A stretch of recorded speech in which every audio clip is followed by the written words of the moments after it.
Hey, JulesBlessedVegan, and as always, welcome to my channel. And for those of you who are new, I know you can benefit.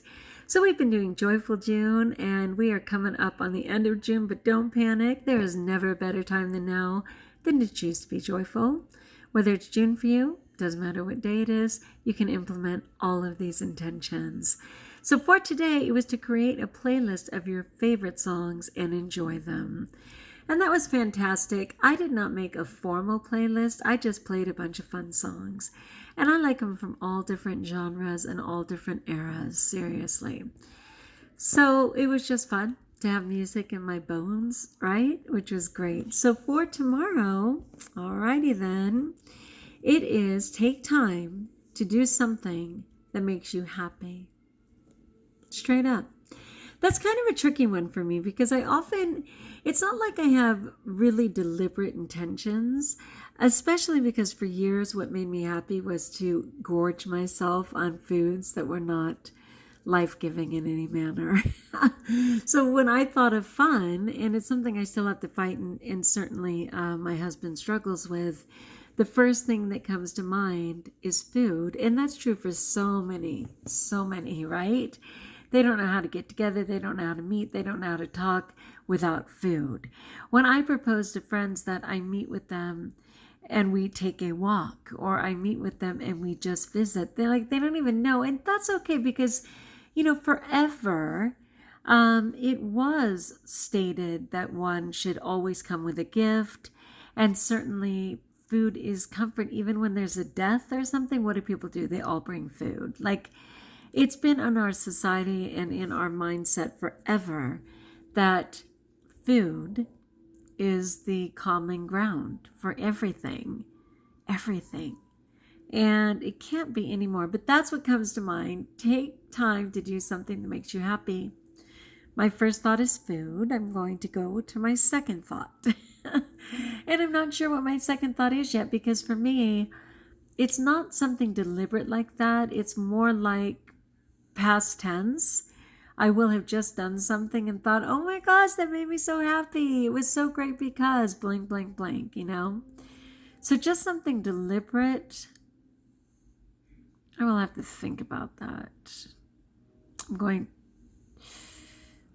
I'll have to think about it, but I'll get back to you. But for today, I rock the music, that is for sure. I listened to some Carole King's Tapestry, which I love.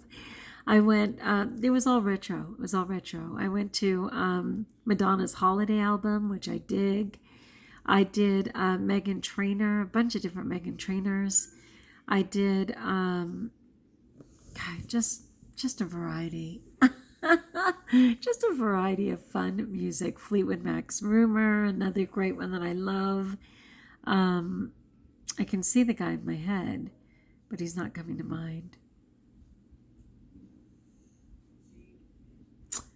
Oh well, anyway, it was all good. Music is always a blessing for me. I love it. All right, so that's it, my friends, for Joyful June. The conversation to follow is really just me kind of reflecting. I'm so sorry for the time that we're in right now. I mean, I know, and I've always known, like biblically, if we dared to share with one another, we would have enough. But so few share.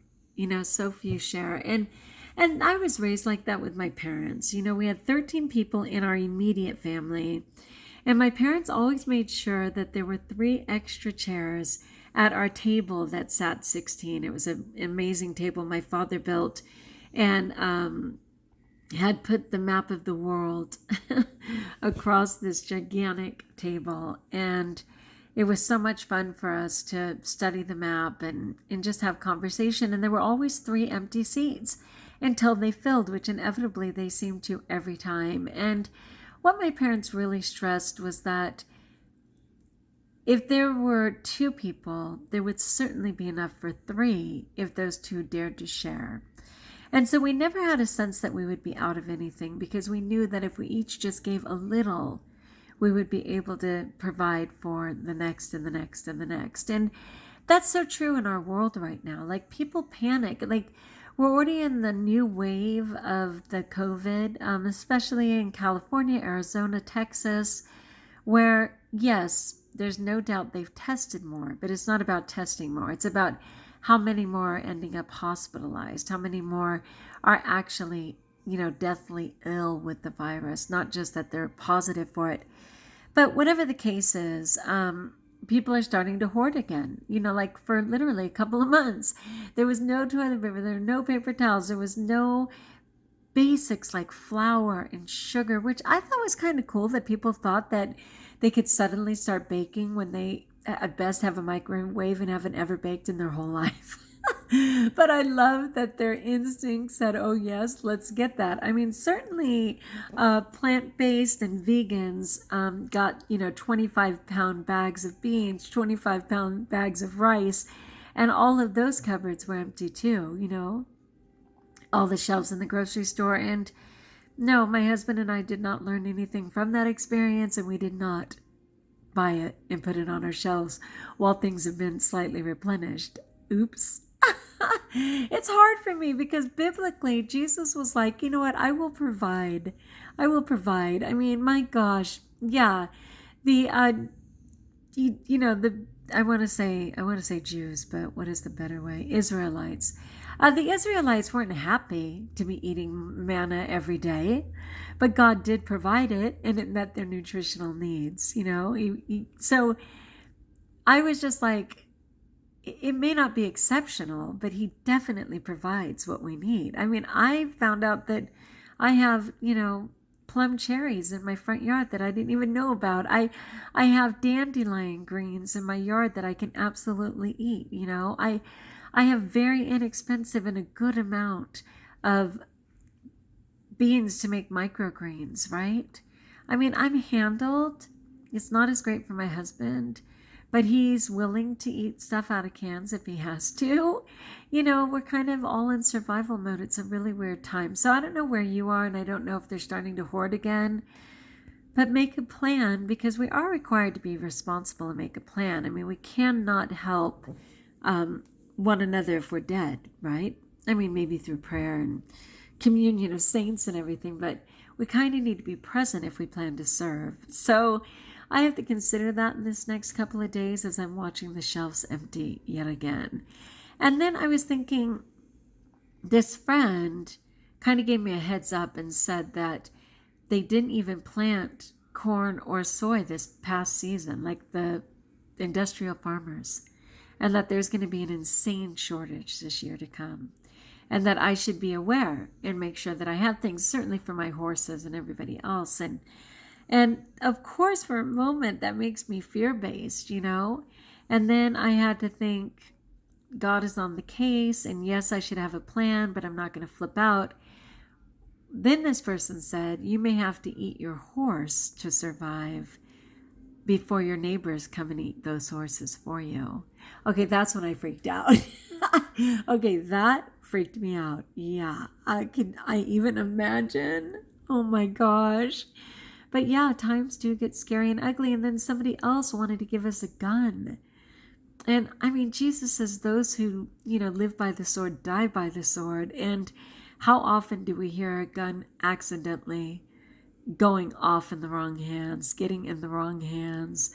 The more capable thief turning that gun on the innocent homeowner. I mean, I'm not really into that. My husband came from Texas, though he always had guns, not during our marriage. But he was like, maybe we need a gun. What we need is prayer. What we need is grace. What we need is kindness with one another. And to actually know our neighbors and be willing to work together is what we need. I mean, if this really is just a way station on the way to eternal life, you do your best while you can here, right? Choose kindness, knowing that nobody gets out alive, and that ultimately we'll be going to the next realm. I hate death. I just don't favor it at all. I don't see very good ways of doing it, and I just don't like it. But I trust God, and I trust His mercy, and I trust my guardian angel that I say good morning to every day now and say, dude, you were so brave to sign up for me. So I'm going to trust all of that, but there are worse times to come. And I'm not even talking biblically. I mean, on the biblical calendar, we are not at that time yet. But this prelude is not pretty either. So that's why I'm not just Jules, what's up? I'm not just vegan, hello. I'm blessed. So that I can pray for you and care for you. And so that I can bring God's good news to the world. All right, so like if you like, join us if you haven't subscribed. Let me know in the comments below how I may support you. And until we talk again, just one more thing. I was indicating that I'm on a bunch of prayer sites, and I just love those people so much for, being so willing to say prayers for people they don't know and will never know. And it's so beautiful. And I mentioned some yesterday, but I just wanted to say my partner teacher was sent home from the hospital today, which was amazing. She'd been out for 4 days. She didn't even know she was in the hospital. Just incredible. And then she came to last night. They worked with her all night. They worked with her all day today. And this evening they deemed her ready to go home, which was amazing. So thank you for prayers for her. And then for that family, my other teacher friend who's both little baby girl and baby boy died, in an early labor. My gosh, over 1,100, 1,200, 1,300. The numbers just keep going, like 1,300 people were actively praying for her and her family and those little babies. And it's just so beautiful. And, my niece, she's such a miracle. All these people have a road ahead of them, but it's so beautiful to see the testimonials of selfless people chiming in and saying, I believe, and I will share because you dare to love, and I will believe because God loved me first. So yes, until we talk again, know that you're blessed.